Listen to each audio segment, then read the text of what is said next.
Good evening, everybody. I'm Pinellas County Sheriff Bob Gualtieri, and with me is St. Petersburg Police Chief Anthony Holloway. This is an officer-involved shooting involving a St. Petersburg Police Department officer.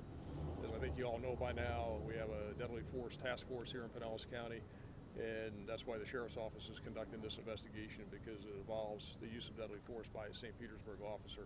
And again, the members of the task force are the Pinellas Park Police Department, Clearwater Police Department, and the Sheriff's Office, and St. Pete when they're not involved.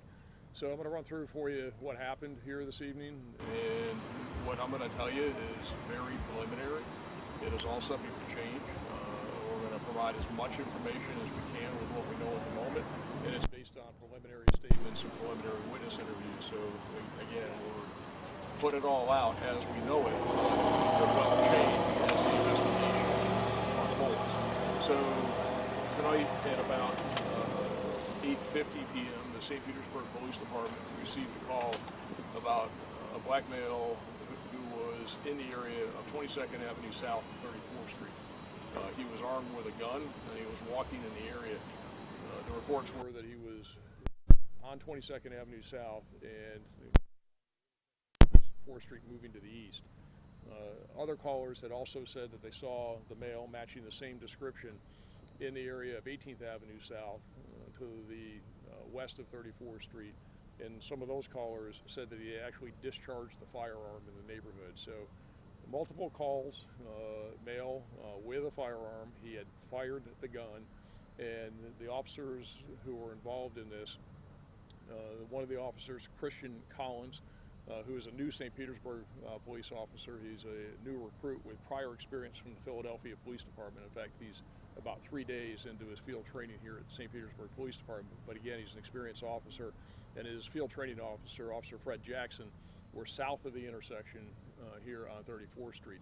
So as they're coming northbound in a marked cruiser, they saw this person who we have identified as Tory Barber. His first name is Tory, last name is Barber, Barber. Again, he's a black male. His date of birth is 7/11/99, which puts him at 21 years old. We have a variety of addresses for Barber, and as far as we know right now, he's transient, and we're trying to find out if he has a permanent address. One of the things that we do know about Barber is that he has mental health issues. We know that from prior Baker acts and contact that the St. Petersburg Police Department had with him. So as Officer Collins and Officer Jackson are northbound on 34th Street, they see Barber, and again, he's in the intersection and is walking east on 22nd Avenue South from 34th Street. As they pull up to the intersection, Barber turns around, goes a little bit back to the west and then north. Just north of the intersection of 22nd Avenue South, there's a bus stop sign. At that point, they saw that he had the firearm in his hand, and Officer Collins is driving, the recruit, and Officer Jackson, the FTO, was on the passenger side. Officer Jackson confronted and challenged Barber and told him to drop the gun. He didn't, and Officer Jackson got out of his cruiser and again confronted him. At that point, Barber began running northbound. Officer Collins, who was driving, followed Jackson, chasing after him because he was armed. Barber ran north here on 34th Street and into the parking lot here behind me at 2140 34th Street South. You can see this entrance is over my left shoulder over here, which would be on the west side of the parking lot. As Officer Collins is chasing Barber, he runs into the parking lot, so he's running north, he runs to the east, and then makes a button hook to the south and is running, and you'll see the cruiser in the parking lot behind me there that's facing south. That's the cruiser that Officer Collins was operating. And Barber continued running, and he got up by the bushes. As Officer Collins got near where Jackson was, he saw Jackson take the firearm and he pointed the firearm at him. So he came up like this, at what we would call a low ready gun, as he came up with the firearm. The firearm is on the ground there. It's a semi-automatic. It looks like to me like it's probably a 9mm, and it looks like it has an extended magazine on it. So at that point, because he was being drawn down on, is Officer Collins fired from inside the vehicle. The window was down on the passenger side. Officer Collins fired outside the vehicle and struck Barber. Barber was struck in the arm, upper body area. The injuries that he received are not life-threatening. He was taken to the hospital, but again, he has non-life-threatening injuries. Again, the investigation now is ongoing. That's what we know at this point, and we have detectives here that are conducting interviews and speaking to witnesses, and there's a number of officer witnesses and citizen witnesses to the incident. So I'm happy to answer any questions that you have, but that's what we know at the moment. Sheriff, any idea of how long this man was? Hang on one second. Officer Collins driving the vehicle? Officer, He yes. was the one who eventually fired the Correct, shot? correct. Officer Collins was driving, and Officer Jackson got out, okay, at the bus stop on 34th Street. And as Barber continued to run north, is that Officer Collins left Officer Jackson on the sidewalk and chased after the suspect. Yeah, Trevor, go ahead.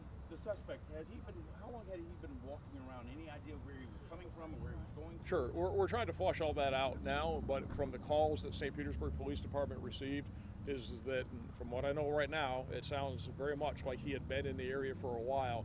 We have at least 2 calls from 2 citizens who live in the area that don't know each other, that are distinct, that saw him walking around here with a gun and saw him shooting.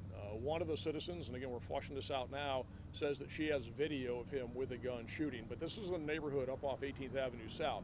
So it looks like he was wandering around out here with a gun and he had fired the gun. Now how long he had been doing it and how many times he fired, that's all something that we're going to have to flush out during the investigation. Again, this is really one of those unfortunate situations as it seems at first blush, because it sounds like he's got some serious mental health issues. Any priors? He does have some priors for domestic violence. Well, again, we're preliminarily looking at his background, but he does have some prior arrests. Sheriff, there was a loud car when you were demonstrating where he was holding the gun. Could you go through that one more time? Right, so according to Officer Collins, is he pulls into the parking lot here, again, so as you're pulling into the parking lot off 34th Street, you're going to the east, is that he immediately button hooks to the south. As he's going to the south, he gets to where the cruiser's parked, and Barber is standing there up on the curb, and the passenger side window is down as the officer is facing south. He sees Barber come up with a firearm at what we would call really a ready position with a firearm. And he comes up with a firearm at a ready position and is pointed at Officer Collins. And at that point, from inside the car is when Officer Collins fired. He believes he fired 2 or 3 times, again, striking Barber in the upper body area and struck him in the arm, shoulder area. Did the officer fire through the passenger window Yes. that was down from the driver's side? Yes, from the driver's side, he fired through the passenger side window that was down, yes. The kind of weapon the suspect had? Again, it's a semi-automatic. Looks like to me probably a 9mm. It looks like to me like it has an extended magazine on it. It's in the grass area up there. It's in some leaves. I tried to get some photographs of it so I could show you the photographs so that we could put it out, but the photographs are not coming out real well because it's in the leaves. So I saw it. As soon as we can get some good photos, we'll make sure we put those out so that you have it. But right now, you just can't get good photos. We're gonna have to let the forensics people process it, and then we'll get you some photos of it. Were they able to easily arrest him after he got shot, or was there still resistance? So there was about 4 or 5 other officers here, and they immediately went up after he was shot and went down. They immediately took him into custody, and there was no resistance to that point. He was shot, so he was incapacitated and went down. The suspect's gun never fired, to your knowledge? No, it did fire, according to the witnesses. It didn't fire here necessarily, but again, not positive of that because there's witnesses. I can tell you that Officer Collins says is that he didn't see or hear the suspect fire, so there's no gunshots. And the reason why he fired, and it appears now, rightfully so, is because the bad guy came up, so Barber comes up at low ready gun and points the gun at him. And at that point, he did what he had to do to protect himself. Who's the investigation go from here as far as the task? So a lot of witnesses to interview, let forensics, crime scene process. We're looking at all the body worn camera, dash camera, etc. See what that shows. So there's a lot of video evidence. Of course, we'll canvass the neighborhood. All these businesses in here, or a lot of these businesses in here, appear to have video. So witness interviews, body worn cameras, dash cameras, video, civilian witnesses, and then really want to find out what he was doing out here in the neighborhoods, and if he was out there shooting. And hopefully there's no other victims of anything out here. So there's a lot of work to be done yet, and we'll be out here all night working on it. How long do you think 34th is going to be closed off? For a while, probably the next few hours at least. What do charges look like for him? Well, at least, okay, and again, we've got to flush this out, at least it would be aggravated assault with a firearm on a law enforcement officer. That's the minimum that it would be. But again, very preliminary in the investigation. And could you spell his name for us, please? Sure. It's Tory, T-O-R-Y. It's His last name E-Y, sir. was Sorry, it. I got a correction. Okay, so T-O-R-E-Y, Tory, and his last name is Barber, B-A-R-B-E-R. Again, his date of birth is 7/11/99. Chief, during the investigation, what happens to the officers? Is it a standard kind of like administrative paid leave, or what happens during the investigation? So it's standard he'll be put on administrative leave until the investigation is concluded. Thank you. And Barber hasn't been charged yet, right? He's just in the hospital for right now. No, he's charged. I mean, he's not going anywhere.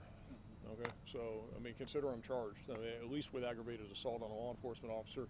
And again, we're going to find out from these citizen witnesses when he was seen shooting over here in the neighborhoods and whatever else we can uncover. So, but yeah, at a minimum, he's under arrest for aggravated assault with a firearm at a minimum. So both officers, standard procedure would be paid administrative leave, sir?